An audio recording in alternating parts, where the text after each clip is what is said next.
Hello and welcome. Now today's chapter is energy conservation. Energy is essential part of our existence as it helps us to do work and also provide light. इस chapter में हम energy conservation के बारे में पढ़ेंगे। जैसा कि हमें पता है कि energy is the essential part, ये एक बहुत ही जरूरी पार्ट है हमारी लाइफ का।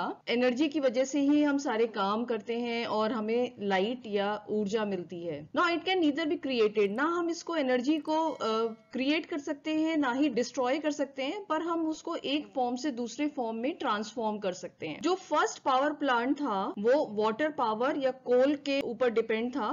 फॉसिल फ्यूल भी एक प्राइमरी सोर्स है इलेक्ट्रिसिटी जनरेशन का। नाउ सोर्सेज ऑफ इलेक्ट्रिसिटी व फॉसिल फ्यूल 67%। आजकल पूरे वर्ल्ड में जितने भी एनर्जी सोर्सेज हैं उसमें 67% फॉसिल फ्यूल यूज होता है। रिन्यूएबल एनर्जी सोर्सेज जैसे कि हाइड्रो इलेक्ट्रिक, विंड, सोलर और बायोमास का जो यूजेस है वो 16% है। न्यूक्लियर पावर 13% यूज हो रहा है एंड अदर सोर्सेज जो है वो 3% है। The majority of fossil fuel uses for the generation of electricity was coal, gas, oil was 5.5% as it is the most expensive to produce electrical energy. Now coal is the largest source of energy for the generation of electricity worldwide as well as one of the largest anthropogenic sources of carbon dioxide release. Anthropogenic sources का मतलब होता है specially जब हम pollution या pollutant के terms में बात करते हैं तो ह्यूमन बीइंग जो प्रोड्यूस करते हैं या मैन मेड सोर्सेज होते हैं। The burning of fossil fuel जैसे कि कोल, नेचुरल गैस या पेट्रोलियम है in hot gas turbine are driven directly by gases produced by the combustion of natural gas और oil. Gas turbine plants are driven by both steam and natural gas. जो भी gas turbine plants होते हैं उसमें हम steam भी use कर सकते हैं और नेचुरल गैस भी यूज कर सकते हैं। They generate power by burning natural gas in a gas turbine and use residual heat to generate additional electricity from steam। जो गैस टर्बाइंस हैं उसमें हम स्टीम के थ्रू भी इलेक्ट्रिसिटी जनरेट कर सकते हैं और नेचुरल गैस के थ्रू भी इलेक्ट्रिसिटी जनरेट कर सकते हैं। Now next is renewable and non renewable energy. Non-renewable energy sources like coal, nuclear, oil and natural gas are available in limited supplies in nature. This is usually due to the long time it takes for them to be replenished. अब यहाँ पे सबसे पहले हमें renewable और non renewable energy sources के बीच में जो एक बहुत ही मेजर या सिग्निफिकेंट डिफरेंस है उसको हमें समझना है। जो नॉन रिन्यूएबल एनर्जी सोर्सेज हैं जो हम यूज कर रहे हैं मोस्टली, जैसे फॉसिल फ्यूल हैं, कोल, पेट्रोलियम, नेचुरल गैस हैं, इनकी जो अवेलेबिलिटी है एक लिमिटेड अवेलेबिलिटी है और इनको अगर ये एक बार एग्जॉस्ट हो जाएं इनको रिप्लेनिश करने में बहुत ज्यादा टाइम लग जाता है। जबकि renewable sources are replenish naturally और replenished over relatively short period of time. जो रिन्यूएबल नेचुरल रिसोर्सेज हैं जैसे सोलर एनर्जी है, हाइड्रो इलेक्ट्रिसिटी है, वो एक comparatively short period of time में हम उनको फिर से रिसाइकिल कर सकते हैं। 5 major renewable energy sources are solar energy, wind energy, water या हाइड्रो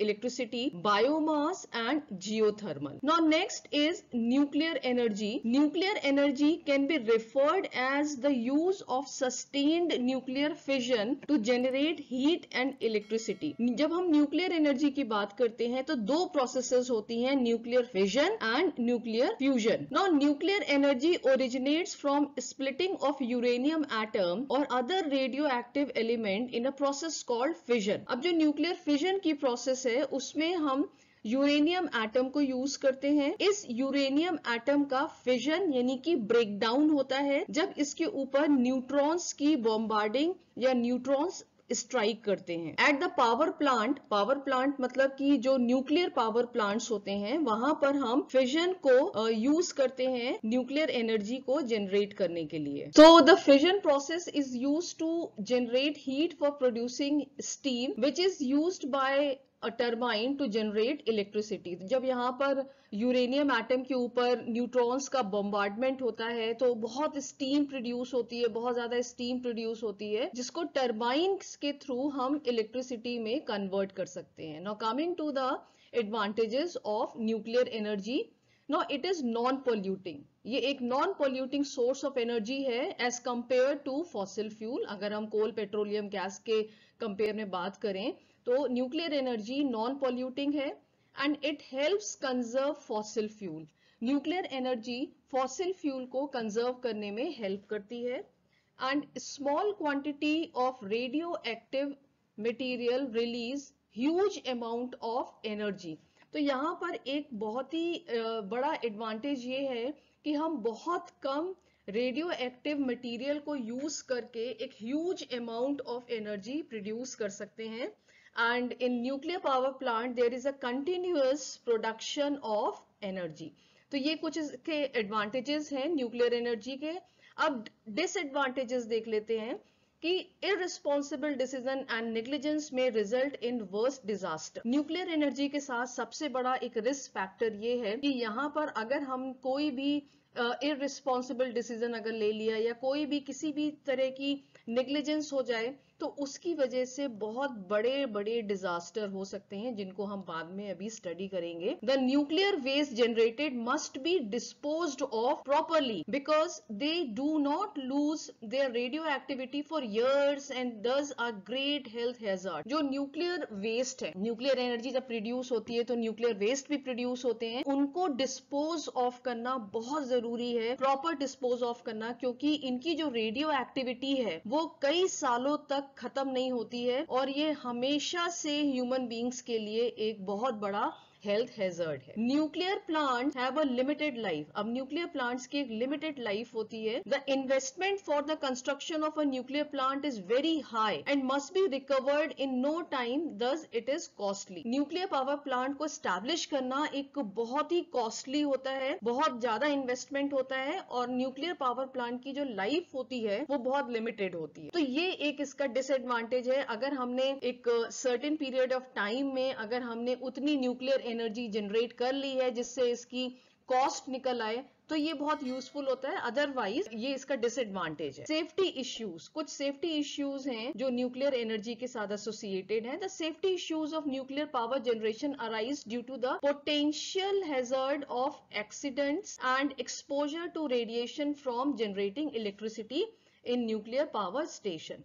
अब जब हम न्यूक्लियर पावर स्टेशन में इलेक्ट्रिसिटी जनरेट करते हैं तो बहुत ही ज्यादा पोटेंशियल हैजर्ड्स होते हैं, जैसे एक्सीडेंट के चांसेस बहुत हो सकते हैं, रेडिएशन का एक्सपोजर हो सकता है and it is very harmful consequence because the radiation can cause somatic as well as genetic variation. Somatic variation और जेनेटिक वेरिएशन की हम बात करते हैं।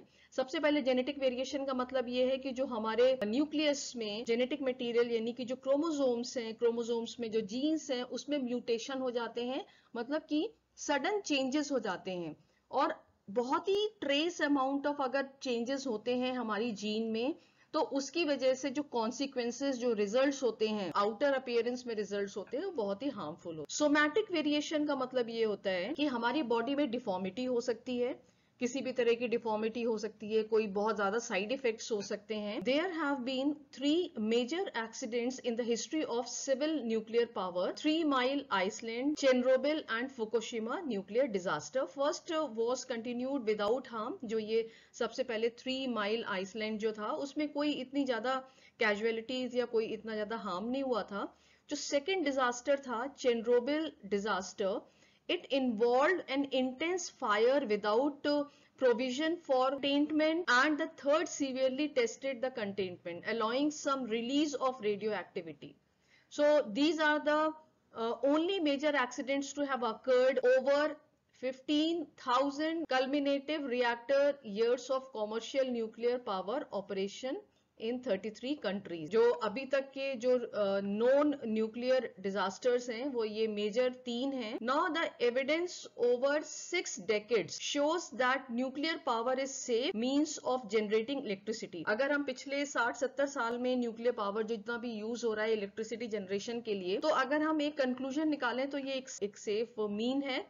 But the risk of accidents in nuclear power plant is low and also declining with better reactor design and safety measure. जैसे जैसे advancement बढ़ रहा है, जैसे जैसे टेक्नोलॉजी बढ़ रही है और न्यूक्लियर रिएक्टर के जो डिजाइन में जो चेंजेस आ रहे हैं, उसकी वजह से न्यूक्लियर एक्सीडेंट्स में भी कमी आती जा रही है. Radiological effects on people on any radio active release can be avoided. तो हम ये कह सकते हैं कि इस वजह से, मतलब कि टेक्नोलॉजी को यूज करके और प्रॉपर न्यूक्लियर रिएक्टर की डिजाइन को चेंज करके, मॉडिफाई करके, हम जो रेडियो एक्टिव रिलीज की जो इंटेंसिटी है उसको हम डिक्रीज कर सकते हैं और उसको हम अवॉइड भी कर सकते हैं. Chernobyl disaster. The Chernobyl disaster occurred on 26 April 1986 in Ukraine as a result of flawed reactor design that was operated with inadequately trained personnel. देखिए, जो चेरनोबिल डिजास्टर था उसके दो मेन रीजंस थे. सबसे पहला रीजन ये था कि उस रिएक्टर का जो डिजाइन था वो फॉल्टी डिजाइन था. वो इस तरह से नहीं था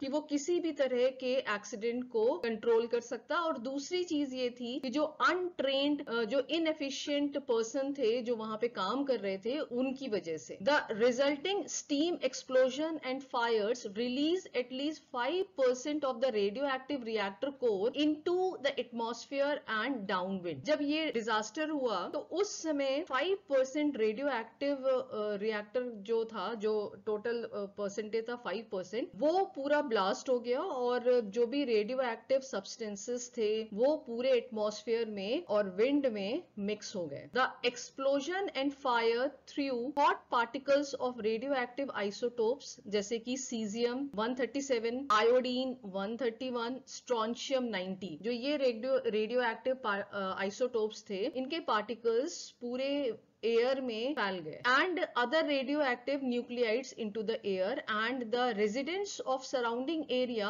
observe the radio active cloud. जब ये डिजास्टर हुआ तो उसके आसपास के जितने भी लोग रह रहे थे उन्होंने रेडियो एक्टिव क्लाउड को एक्सपीरियंस किया on the night of the explosion. जैसे ही एक्सप्लोजन हुआ, जैसे ही रेडियो एक्टिव रिएक्टर की वॉल में एक्सप्लोजन हुआ, वैसे ही ये सारे रेडियो एक्टिव पार्टिकल्स एयर में मिक्स हो गए और उन्होंने एक रेडियो एक्टिव क्लाउड बना लिया. 2 Chernobyl plant workers died on the night of the accident.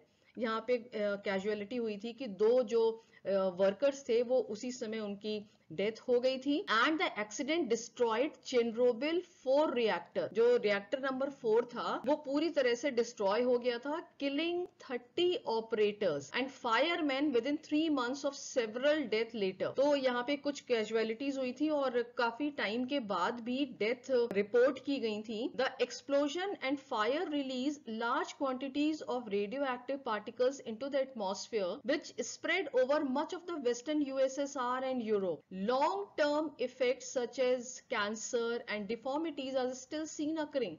अभी भी कैंसर और कुछ जो डिफॉर्मिटीज हैं, जो बॉडी डिसऑर्डर्स हैं, वो अभी भी दिखाई देते हैं. Food and meet also were contaminated with the radio active radiation. जब ये डिजास्टर हुआ था उस समय रेडियो एक्टिव पार्टिकल्स हैं वो वहां के आसपास की सॉइल में, पूरे यूरोप की सॉइल में, और जो फूड स्टोर्स थे या जो फूड आइटम्स थे उसमें ये मिक्स हो गए. Now next is nuclear fusion. Energy is generated by nuclear fusion process. अभी हमने देखा कि एनर्जी न्यूक्लियर फिजन के थ्रू भी जनरेट होती है और न्यूक्लियर फ्यूजन के थ्रू भी जनरेट होती है.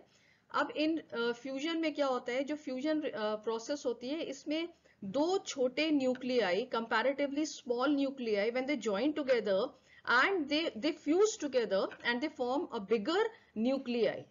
So in fusion reaction, 2 light atomic nuclei fuse to form a heavier nuclei. The term is nuclear power is commonly used to refer to potential commercial production of net usable power from a fusion source. The leading design for controlled fusion research use magnetic or inertial, that is laser confinement of a plasma. देखिए, nuclear fusion और fission में एक difference ये है कि nuclear fusion, पहले हम nuclear fusion की बात करते हैं जहां पे 2 लाइट एटॉमिक न्यूक्लियाई फ्यूज होने के बाद एक हेवियर न्यूक्लियाई बनाते हैं. तो उसमें क्या होता है कि एनर्जी, बहुत ज्यादा एनर्जी प्रोड्यूस होती है. पर जो न्यूक्लियर फ्यूजन को हम किस तरह से हार्नेस कर सकते हैं, किस तरह से यूज कर सकते हैं, कॉमर्शियली यूज कर सकते हैं, अभी उसके ऊपर रिसर्च चल रही है। Both approaches are still under development. Nuclear fission और न्यूक्लियर फ्यूजन दोनों में ही बहुत ज्यादा रिसर्च हो रहा है, डेवलपमेंट हो रहा है। Fusion reactors are now in experimental stage. जैसा कि हमको पता है कि न्यूक्लियर फिजन हम यूज कर रहे हैं न्यूक्लियर रिएक्टर में, पर जो न्यूक्लियर फ्यूजन है अभी वो एक्सपेरिमेंटल स्टेज पर है। बहुत सारी लैबोरेटरीज में काम चल रहा है यूनाइटेड स्टेट्स में और पूरे वर्ल्ड में। Now coming to the advantages, now they will use abundant sources of fuel. इसमें जो फ्यूल सोर्सेज हैं बहुत ज्यादा हैं, and they will not leak radiation above normal background level.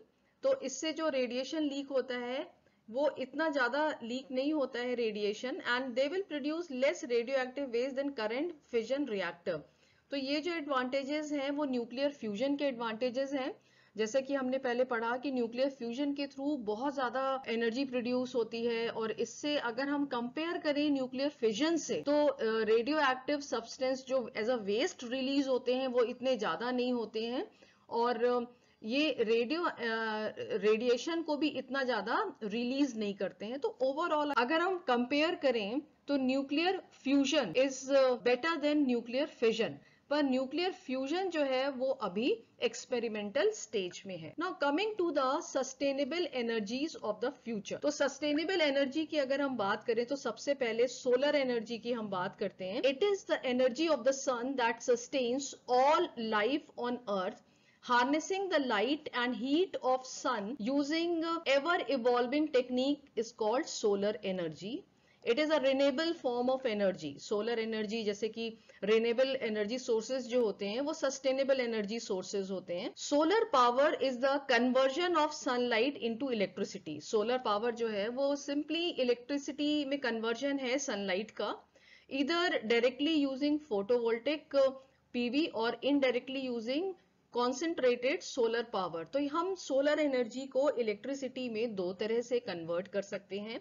सबसे पहले हम फोटोवोल्टिक सेल के थ्रू कर सकते हैं डायरेक्टली, ये डायरेक्ट कन्वर्जन है, और इनडायरेक्टली हम जो solar power concentrated solar power panels जो होते हैं उनके थ्रू, कॉन्सेंट्रेटेड सोलर पावर जो है उसके थ्रू हम यूज कर सकते हैं। So it can be used for working of device like water heater, solar cooker, electricity production and street lighting. Lenses or mirror are used to focus the sun's light onto the device to produce heat, and this is the working principle of the above mentioned device. तो जब हम solar energy को harness करते हैं तो इसमें हम क्या करते हैं, सोलर एनर्जी को हार्नेस करने के लिए हमें या तो हमें एक फोटोवोल्टिक सेल चाहिए होता है। अगर हम इसकी बात करें डायरेक्टली अगर हम हार्नेस कर रहे हैं तो फोटोवोल्टिक के थ्रू कर सकते हैं, और indirectly concentrated solar power. Now solar cell और photovoltaic cell is a device that converts light into electric current using the photoelectric effect. The first solar cell was constructed by Charles Fitts in the year of 1980 and the photovoltaic cells are used to light up the street lamp. तो इसका सबसे जो important use है वो street lamps को light करने में है, use करने में है इस वहां पर। Coming to the advantages, it is a renewable source of energy, और जो भी renewable source होता है energy का वो sustainable होता है। Sustainable होने का मतलब ये है कि ये non polluting होता है, and solar energy helps in conservation of non renewable fossil fuel. Solar energy जो नॉन रिन्यूएबल फॉसिल फ्यूल्स हैं उनको कंजर्व करने में हेल्प करती है, and once the installation cost is met the energy production is free of cost. देखिए इसमें क्या होता है कि जो इनिशियल इंस्टॉलेशन कॉस्ट होती है वो ज्यादा होती है, पर उसके बाद जो टोटल जो एनर्जी प्रोडक्शन है वो एक तरह से कुछ टाइम के बाद वो फ्री हो जाता है, फ्री ऑफ कॉस्ट हो जाता है, and it reduces the electricity consumption cost to the household. जितना भी हमारा फॉसिल फ्यूल के थ्रू जितना भी इलेक्ट्रिसिटी बिल आता है कंपैरेटिवली उससे कम इलेक्ट्रिसिटी बिल सोलर एनर्जी के थ्रू आता है, and transmission cost reduces as electricity is consumed at the place of production itself. जो इलेक्ट्रिसिटी हम प्रोड्यूस करते हैं थर्मल पावर प्लांट में उसको डिस्ट्रीब्यूट करने के लिए बहुत बड़े बड़े हम टावर्स लगाते हैं, मतलब कि उनका डिस्ट्रीब्यूशन होता है या कह सकते हैं कि ट्रांसमिशन होता है, जिससे उसकी कॉस्ट बढ़ जाती है। सोलर एनर्जी में क्या होता है कि हम जहां पर हमको यूज करना है वहीं हम उसको प्रोड्यूस भी कर रहे हैं, तो इसीलिए इसकी जो ट्रांसमिशन कॉस्ट होती है वो कम होती है। Solar energy is more affordable than fossil fuel, तो ऑब्वियसली ये फॉसिल फ्यूल से ज्यादा अफोर्डेबल है, यानी कि बहुत ही ज्यादा इकोनॉमिक है। अब कुछ डिसएडवांटेजेस भी देख लेते हैं सोलर एनर्जी के। Initial cost of equipment and installation is high, इसके जो इनिशियल कॉस्ट है और जो इक्विपमेंट है, इंस्टॉलेशन कॉस्ट है, वो हाई होती है। There can be shortage of space for installing large solar panel for electricity generation. Solar panels obviously उसका जो साइज होता है वो काफी बड़ा होता है, तो अगर हमारे पास इंस्टॉलेशन की स्पेस कम है तो हमें थोड़ी प्रॉब्लम आएगी, क्योंकि इसके पैनल्स जो होते हैं बहुत लार्ज होते हैं, तो we need large space. Solar electricity storage technology has not reach it potential yet. अब यहाँ पे इसका एक डिसएडवांटेज ये है कि अगर हम देखें तो ये सोलर एनर्जी जो है बहुत इकोनॉमिक है फॉसिल फ्यूल से, पर यहाँ पे इसके साथ एक जो कह सकते हैं कि जो नेगेटिव पॉइंट ये है कि इसकी जो पोटेंशियल है, पोटेंशियल का मतलब ये है कि जिससे हम बड़े बड़े इक्विपमेंट्स, बड़े बड़े अप्लायंसेस हम रन कर सकें, तो अभी इतना पोटेंशियल नहीं है। इसीलिए सोलर इलेक्ट्रिसिटी स्टोरेज टेक्नोलॉजी, क्योंकि अब there is a need to store the solar energy. Solar energy आपको पता है कि हम इसको स्टोर नहीं कर सकते, इमीडिएटली इसको यूज कर सकते हैं। अगर हम सोलर एनर्जी को कहीं स्टोर कर लें तो उसकी पोटेंशियल भी बढ़ जाएगी। It works well only when the sun is shining. When there is no solar energy to be collected, you will have to have adequate battery backup to get you through the nights and rainy days. अगर solar energy अगर sunlight proper नहीं है, cloudy है, रेनी है, तो हमें यहाँ पे एक बैटरी बैकअप चाहिए। Now solar panels do not work well in warm temperature. जब बहुत ज्यादा टेम्परेचर ज्यादा होता है, बहुत गर्मी होती है, तो उस समय भी सोलर पैनल्स ठीक से काम नहीं करते हैं। And solar panels degrade with time, क्योंकि सोलर पैनल्स जो हैं उनका इंस्टॉलेशन ओपन में होता है, तो धीरे धीरे वो डिग्रेड हो जाते हैं। Now next sustainable source of energy is wind energy. The energy obtained from the wind is called wind energy, and wind power is the conversion of wind energy into useful form of energy, such as using wind turbine to produce electricity or for mechanical power which can be used for pumping water. Wind energy में क्या होता है कि यहाँ पर wind energy को हम mechanical energy में convert करते हैं और फिर उस mechanical energy से electricity produce की जाती है। Wind energy, the energy obtained from the wind is called wind energy. Wind power is the conversion of wind energy into useful form of energy, such as using wind turbine to produce electricity or for mechanical power which can be used for pumping water. Now the wind farm is a group of wind turbine in the same location used for production of electricity. अब देखिए यहाँ पे जो wind farms होते हैं, एक area होता है ओपन एरिया जहाँ पे बहुत सारे विंड टर्बाइंस इंस्टॉल होते हैं, तो उस जगह को the group of wind turbine is known as wind farm. A large wind farm may consist of several hundred individual wind turbines distributed over an extended area. एक बहुत बड़े विंड फार्म में अगर हम देखें तो वहां पे hundreds of wind turbines होती हैं. So India too has started wind farm project in Maharashtra, Madhya Pradesh, Andhra Pradesh and other states. तो विंड फार्म की अगर हम बात करें तो हमें महाराष्ट्र में, मध्य प्रदेश में, आंध्र प्रदेश में और भी बहुत सारे स्टेट्स हैं जहां पर विंड फार्म्स हैं। Advantages of wind energy, it consumes no fuel, क्योंकि ये रिन्यूएबल सोर्स ऑफ एनर्जी है तो इसमें फ्यूल नहीं यूज होता है। And it emits no air pollution. अब जब ये रिन्यूएबल सोर्स ऑफ एनर्जी है, सस्टेनेबल सोर्स ऑफ एनर्जी है, फ्यूल यूज नहीं होता है, तो इसमें एयर पोल्यूशन भी नहीं होता है। And no significant impact on environment. In other terms it is eco friendly source of energy. तो ये सारी चीजें अगर हम देख रहे हैं कि ये रिन्यूएबल सोर्स ऑफ एनर्जी है, सस्टेनेबल है, तो ऑब्वियसली ये eco friendly source of energy भी है।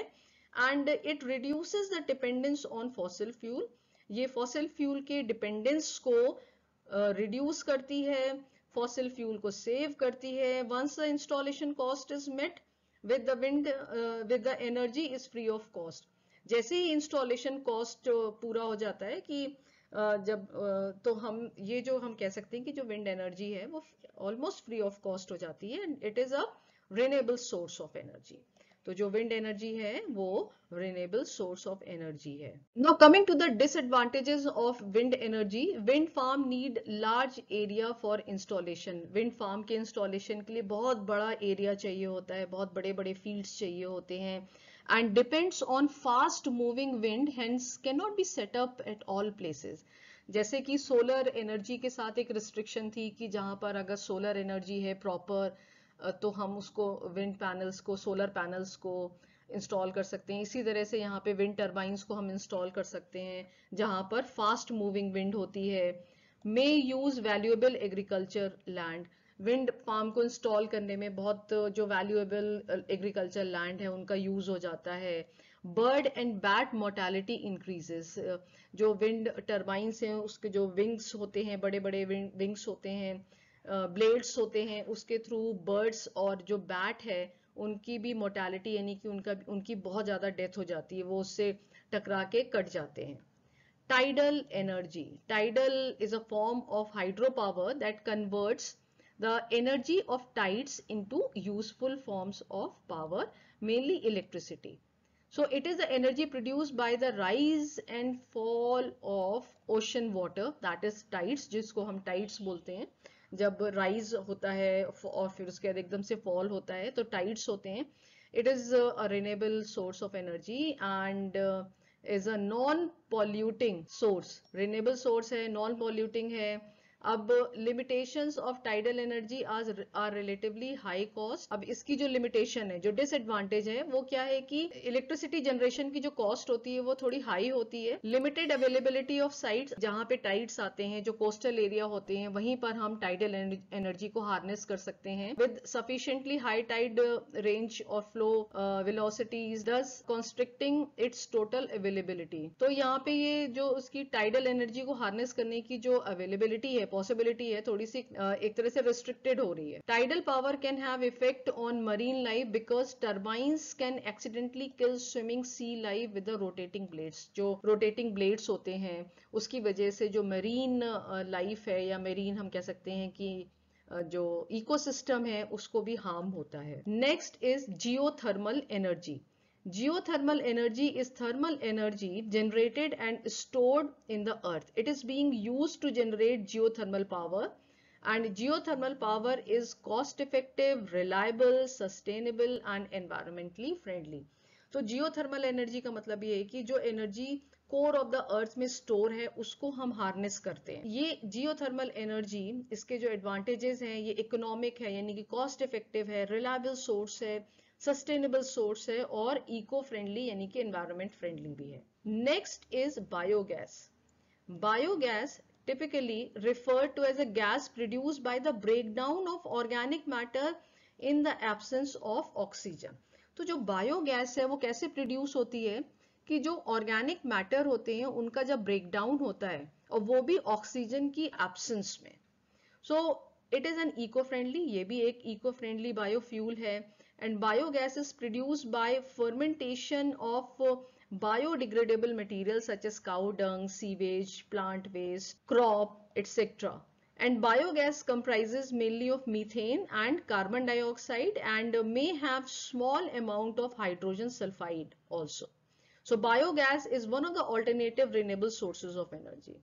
So biogas जैसे कि हमने देखा यहाँ पर कि जो बायोडिग्रेडेबल मटेरियल्स होते हैं उसमें जितना भी जैसे कि काउ डंग है, सीवेज है, प्लांट वेस्ट है, क्रॉप्स हैं, उसमें जो भी ऑर्गेनिक मैटर होता है अगर हम उनका एनारोबिक डिग्रेडेशन करें यानी कि एब्सेंस ऑफ ऑक्सीजन में अगर हम उनका ब्रेकडाउन करें तो मीथेन और कार्बन डाइऑक्साइड और कुछ अमाउंट हाइड्रोजन सल्फाइड का रिलीज होता है। तो बायोगैस जो है एक बहुत ही अच्छा alternative renewable source of energy है। Now next is the preparation of biogas. So cow dung is mixed with water to form a slurry and introduce into the digester tank. अब यहाँ पे क्या होता है कि एक डाइजेस्टर टैंक होता है जिसमें कि काउ डंग या और भी जो ऑर्गेनिक मैटर होते हैं उनको हम उसमें डालने के बाद पानी डाल देते हैं जिससे कि एक स्लरी बन जाती है and allowed to ferment with the help of micro organisms under anaerobic condition. अब क्या होता है कि यहाँ पर हम उसको फर्मेंट होने के लिए रख देते हैं जिससे कि माइक्रो ऑर्गेनिजम्स की हेल्प से वो एनारोबिक ब्रेकडाउन होता है उसका and this results in the breakdown of organic matter thereby releasing biogas। अब यहाँ पे जो organic matter है उनका breakdown हो रहा है और biogas release होती है। The gas is released through the outlet pipe and stored directly used in चूल्हा in rural areas। अब हम उसको या तो जो भी बायोगैस रिलीज हो रही है उसको हम या तो स्टोर कर सकते हैं या डायरेक्टली हम उसको यूज कर सकते हैं रूरल एरियाज में, विलेजेस में, चूल्हे में यूज कर सकते हैं, खाना बनाने के लिए यूज कर सकते हैं। The residue is removed after the formation of gas stops. जैसे ही गैस का फॉर्मेशन रुक जाता है तो रेजिड्यू जो है उसको हम रिड्यूस कर सकते हैं और उस रेजिड्यू मतलब कि जो भी लेफ्ट ओवर मटेरियल है उसको हम बायो मैन्योर के फॉर्म में यूज कर सकते हैं, मतलब कि बायो फर्टिलाइजर की तरह हम उसको यूज कर सकते हैं। क्या क्या एडवांटेजेस होते हैं बायोगैस के? It is low cost, eco friendly, non polluting fuel. The raw material मतलब कि ये जो काऊ डंग है, सीवेज है, प्लांट वेस्ट है, क्रॉप है, is easily available in rural areas. जो विलेजेस हैं, रूरल एरियाज है, वहां पर ये इजीली अवेलेबल है। इसके बाद एक और एडवांटेज ये है बायोगैस का कि it conserves and reduces dependence on fossil fuel.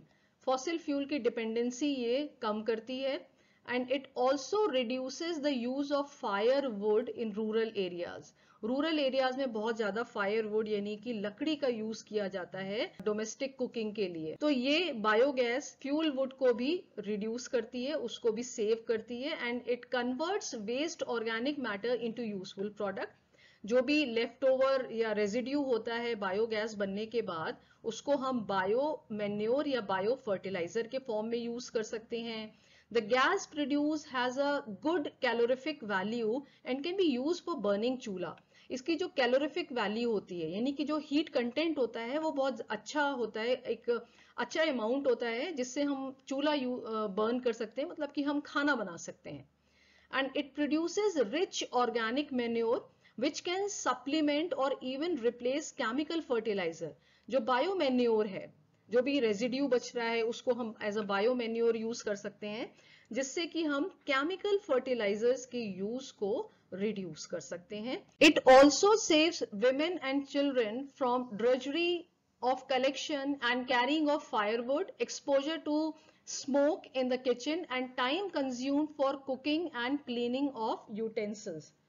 तो इसका मतलब ये है कि जो भी वर्क था, जो भी पहले था कि हम जंगल से लकड़ियां काट के ला रहे हैं, जो इस तरह के काम थे जिसमें टाइम बहुत वेस्ट होता था, like collection and carrying of firewood, exposure to smoke, तो ये सारी चीजें जो हैं वो रिड्यूस हो जाती हैं, उससे हम अपने women और children को बचा सकते हैं। Now next is disadvantages of biogas। So this is not feasible at all the location, especially in urban areas, as raw material is not available on industrial scale। अगर हम ये देखें कि अगर हम बायोगैस को अर्बन एरिया में use करें तो इट्स नॉट feasible, क्योंकि अर्बन एरिया में यानी कि सिटीज में रॉ मटेरियल इजीली अवेलेबल नहीं है and it is difficult to enhance the efficiency of biogas system. जो बायोगैस सिस्टम की एफिशिएंसी है उसको एनहांस करना, उसको इंक्रीज करना भी थोड़ा सा डिफिकल्ट है, क्योंकि जो डाइजेस्टर होता है उसमें रस्टिंग होने लगती है। बायोगैस, ये जो डाइजेस्टर है, ये दिस पोर्शन, यहाँ पर क्या होता है कि ये मेटल का होता है, इसके अंदर मेटल होता है और जब ये ऑर्गेनिक मैटर के साथ रिएक्ट करता है तो इसके अंदर रस्टिंग होने लगती है, तो ये धीरे धीरे डाइजेस्टर जो है ये खराब होने लगता है। नाउ बायोगैस कंटेन्स सम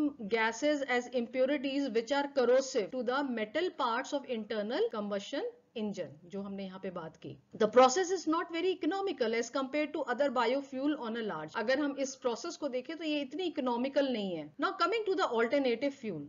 अब और भी कौन से ऐसे ऑल्टरनेटिव फ्यूल्स हैं, और ये जो ऑल्टरनेटिव फ्यूल्स हैं they are known as non conventional और advanced fuel. Now they are any material और substances that can be used as fuel other than conventional fuel. Conventional fuel का मतलब है जो फॉसिल फ्यूल है. Now some well known alternative fuels include biodiesel, bio alcohol में methanol है, ethanol है, butanol है. केमिकली स्टोर्ड इलेक्ट्रिसिटी, जैसे कि हम इलेक्ट्रिसिटी को बैटरी में स्टोर कर सकते हैं, फ्यूल सेल में स्टोर कर सकते हैं. हाइड्रोजन है, नॉन फॉसिल मीथेन है, नॉन फॉसिल नेचुरल गैसेस हैं, वेजिटेबल ऑयल है और अदर बायोमास रिसोर्सेज.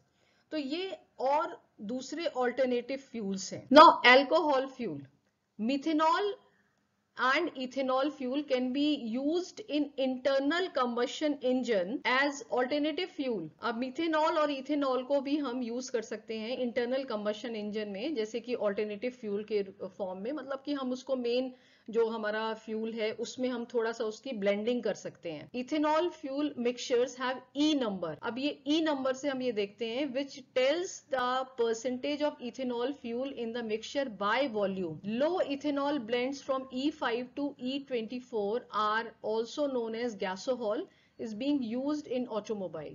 तो जैसे कि E5 से E25 है तो हम ये देख सकते हैं कि कितना परसेंटेज इथेनॉल का है पूरे टोटल मिक्सचर में. Coming to the advantages of alcohol fuel, it is a renewable source of energy, it saves fossil fuel, it is easily obtained from sugar or starch in crop and other agriculture products such as grain, sugar cane, sugar beets, etc. Alcohol fuel है, ये बहुत ही easily available हो जाता है क्योंकि ये sugar से मिलता है, sugar starch है crops में, या जो ग्रेन्स हैं या शुगर केन है, शुगर बीट है, इससे ये प्रोड्यूस होता है. सो it is less polluting, addresses the problem of green house effect and climate change. जो अल्कोहल फ्यूल है वो लेस पॉल्यूटिंग होता है, ये ग्रीन हाउस इफेक्ट और क्लाइमेट चेंज को भी रिड्यूस करता है, वो जो प्रॉब्लम है उसको भी रिड्यूस करता है, सॉल्व करता है. Coming to the disadvantages of alcohol fuel, it is not easily available for use in automobile. Automobile में इतना ज़्यादा अभी अवेलेबिलिटी नहीं है क्योंकि अभी इतना ज़्यादा यूज़ नहीं हो रहा है. And it needs alteration of the engine. अगर हम अल्कोहल फ्यूल को यूज़ कर रहे हैं तो हमें इंजन में ऑल्ट्रेशन करना पड़ेगा, इंजन में चेंजेस करने पड़ेंगे. एंड डिबेट बिटवीन फूड और फ्यूल. अब क्योंकि यहाँ पे देखिए जो रॉ मटेरियल है अल्कोहल फ्यूल का, तो बेसिकली ये एग्रीकल्चर क्रॉप्स ही तो हैं, ग्रेन्स हैं, शुगर केन है, शुगर बीट है. तो अगर हम अल्कोहल फ्यूल को ज्यादा कॉमर्शियली प्रोड्यूस करेंगे तो हमारे पास फूड की प्रॉब्लम हो जाएगी, खाना नहीं मिलेगा, एग्रीकल्चर प्रोडक्ट्स कम हो जाएंगे. तो there is a debate between food और फ्यूल कि हमको फूड चाहिए कि फ्यूल चाहिए. Biodiesel is renewable source made from animal fat or vegetable oil from plants such as soybean, sunflower, corn, olive, peanut, palm, coconut, safflower, canola, sesame, cottonseed, etc. The fat or oils are filtered from their hydrocarbons and then combined with alcohol like methanol. अब हम biodiesel की बात करें तो यहाँ भी जो इसके रॉ मटेरियल हैं वो भी सारे एग्रीकल्चर प्रोडक्ट हैं, एडिबल प्रोडक्ट हैं. Advantages of biodiesel, biodiesel will release a smaller number of its pollutant, जैसे कार्बन मोनोऑक्साइड है या हाइड्रोकार्बन्स हैं. तो वो ये जो पॉल्यूटेंट्स होते हैं थोड़े कम, वो उनके इनका जो रिलीज होता है एटमॉस्फेयर में कंपैरेटिवली कम होता है. देन कन्वेंशनल डीजल या पेट्रोल से अगर हम इसको कंपेयर करें तो उससे कम होता है. Biodiesel Burns both cleaner and more efficiently. जो बायोडीजल है जो बर्न होता है वो क्लीन फॉर्म में बर्न होता है और ये बहुत एफिशिएंट सोर्स ऑफ एनर्जी है. Biodiesel reduction in green house gas emission. Biodiesel अगर हम यूज कर रहे हैं तो obviously green house gas emission कम होगा, डिफॉरेस्टेशन कम होगा and the rate of bio degradation. So there is a reduction in greenhouse gas emission, deforestation and the rate of biodegradation. Now it is much better lubricant in comparison to petroleum and diesel due to the presence of esters. जो asters होते हैं उसकी वजह से ये एक बहुत ही अच्छा ल्यूब्रिकेंट है अगर हम कंपेयर करें पेट्रोल और डीजल से. तो जो बायो डीजल है ये बहुत ही अच्छा ल्यूब्रिकेंट है. Coming to the disadvantages, sensitive ecosystems are destroyed to clear land for oil palm, soybean and sugar cane plantation. तो अब हम देखें, जैसे हमें पता है कि इसके जो रॉ मटेरियल हैं वो क्या है, शुगर केन है, सोयाबीन है, ऑयल पाम है. तो उससे क्या होता है, अब जो सेंसिटिव इकोसिस्टम, मतलब कि अब हम यहाँ पे कह सकते हैं कि जो एरिया, ऐसे एरिया जो बायोडाइवर्सिटी रिच एरियाज हैं, उनको हम क्लीन कर देते हैं, because we need oil palm, soybean, sugar cane plantation चाहिए, क्योंकि हमको बायोडीजल या अल्कोहल फ्यूल वहां पर चाहिए होता है. So moreover contribute to world hunger as arable land is no longer used for growing food. तो हम ये कह सकते हैं कि ये जितने भी सस्टेनेबल या जो बायोडीजल या अल्कोहल फ्यूल हैं, उसकी वजह से कहीं ना कहीं एक टाइम ऐसा भी आ सकता है कि वर्ल्ड हंगर प्रोड्यूस हो जाए, मतलब कि पूरे वर्ल्ड में एक तरह से खाने की कमी हो जाए. Now, biodiesel viscosity remains higher than that of diesel and the engine may not be able to use the fuel at low temperature. अब ये जो biodiesel होते हैं वो viscous होते हैं, मतलब कि थोड़े thick होते हैं. तो अगर जो temperature low होगा तो हम उसको बहुत efficiently use नहीं कर पाएंगे, जैसे कि हम diesel use करते हैं. So it is somewhat more expensive than fossil fuel. तो अगर हम इसको पूरा compare करें तो ये fossil fuel से थोड़े ज़्यादा expensive हो सकते हैं. Now next is hydrogen. Hydrogen has been claimed to be a good alternative to fossil fuels since 1970s. But hydrogen's potential has not been realized even partially because of storage and commercial production difficulties. Hydrogen जो है एक बहुत ही अच्छा source है, एक बहुत ही अच्छा रिप्लेसमेंट हो सकता है फॉसिल फ्यूल का, पर इसके साथ भी कुछ लिमिटेशंस हैं, क्योंकि एक तो इसकी स्टोरेज थोड़ी सी प्रॉब्लमेटिक है, स्टोर करने में प्रॉब्लम आती है, और इसका कॉमर्शियल प्रोडक्शन यानी कि लार्ज स्केल प्रोडक्शन भी थोड़ा सा डिफिकल्ट है. So research is being done on renewable energy sources like hydrogen for quite some years. It is useful as a compact energy source in fuel cells and batteries. Many companies are working to develop technologies that can efficiently exploit the potential of hydrogen energy. तो इसको हम commercially use नहीं कर रहे हैं, large scale में अभी hydrogen use नहीं हो रहा है, पर अभी कुछ टाइम से हाइड्रोजन की अवेलेबिलिटी बढ़ गई है, उसका यूजेस होने लगा है. पर इसके बाद भी हाइड्रोजन को और भी दूसरे फॉर्म्स में यूज किया जा रहा है, जैसे कि बैटरीज के फॉर्म में यूज करा जा रहा है, फ्यूल सेल के फॉर्म में यूज किया जा रहा है. Now many companies are working to develop technologies that can efficiently exploit the potential of hydrogen energy. Now the hydrogen fuel is a zero emission fuel which uses electrochemical cells or combustion in internal engine to power vehicle and electric devices. हम ये कह सकते हैं कि hydrogen fuel जो है एक तरह से जीरो एमिशन फ्यूल है. NASA has used liquid hydrogen since the 1970s to propel the space shuttle and other rockets into orbit. Now coming to the disadvantages of alternative fuels, सारे जितने भी alternative fuels हैं उनका हम अगर एक disadvantage देख लें तो it covers the cost of modifying the engine. एक तरह से जो इंजन में मॉडिफिकेशन है उसकी कॉस्ट भी बढ़ जाती है. It might not be as efficient on road. अगर हम उनकी efficiency देखें fossil fuel से तो ये इतने efficient नहीं है रोड पर, माइलेज कम होता है, generally gives less mileage, often costlier than the fossil fuel and it is not easily available in all cities. तो हम अगर जितने भी alternative fuels का देखें तो ये इंजन मॉडिफिकेशन करना पड़ता है, efficiency कम होती है, माइलेज कम होती है, थोड़ा सा कॉस्टलियर होता है, और ये सारी सिटीज में इजीली अवेलेबल भी नहीं है. Now next is CNG, that is compressed natural gas. Is methane stored at high pressure which is naturally occurring to less than 1% of the volume. So it occupies at standard atmospheric pressure and it is being widely used in automobile. CNG का बहुत ज़्यादा use हो रहा है automobile में. Advantages क्या क्या हैं? It is an alternative to fast depleting fossil fuel. तो अगर हम देखें तो ये जो फास्ट डिप्लीटिंग फॉसिल फ्यूल्स हैं, कोल, पेट्रोलियम गैसेस हैं, उसका एक बेटर ऑल्टरनेटिव है. It is an environmentally clean alternative fuel which do not release green house gases. एक क्लीन सोर्स है, ग्रीन हाउस गैसेस भी नहीं रिलीज करता है. CNG run vehicle are low maintenance than the regular fossil fuel run. यहाँ पे इसका एक सबसे बड़ा एडवांटेज ये है कि जो CNG ड्रिवन व्हीकल्स होते हैं उनका मेंटेनेंस कॉस्ट भी कम होता है and CNG is cheaper than the petrol and diesel.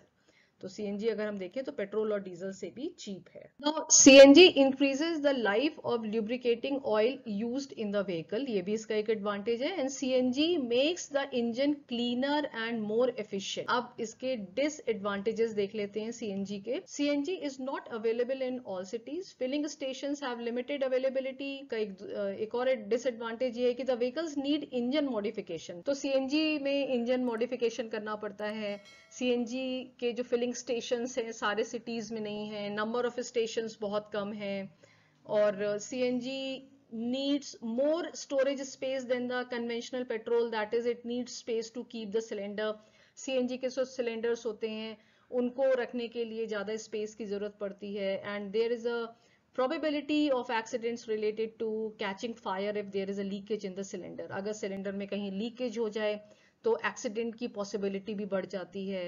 And the CNG vehicles do not give good speed, अगर हम फॉसिल फ्यूल से कंपेयर करें, माइलेज को कंपेयर करें, तो सीएनजी व्हीकल्स माइलेज कम होता है, स्पीड कम होती है, तो ये कुछ इसके डिसएडवांटेजेस हैं। So that's all for this chapter energy conservation. If you haven't subscribe this channel, please subscribe for more videos related to environmental science, more videos related to biology. Thank you and happy learning. Bye bye.